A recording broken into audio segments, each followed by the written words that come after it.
Hey there! In this video tutorial, we'll be talking about creating a video appointment. So I highly recommend you look back at some of our other video tutorials about making patients, making notification templates, making locations, and making providers.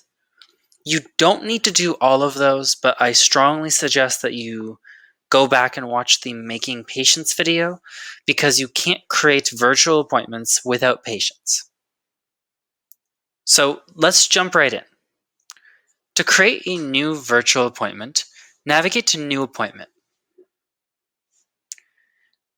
On the calendar, you can either click on the time slot that you're looking for or change the time manually.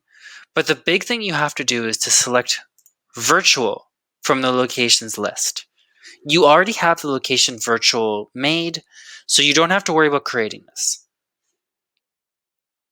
Now all you have to do is select your patient, in this case John Smith, and click Create Appointment. From here, you can either click on this button for virtual or navigate to Appointment Details and click on Join Video Session.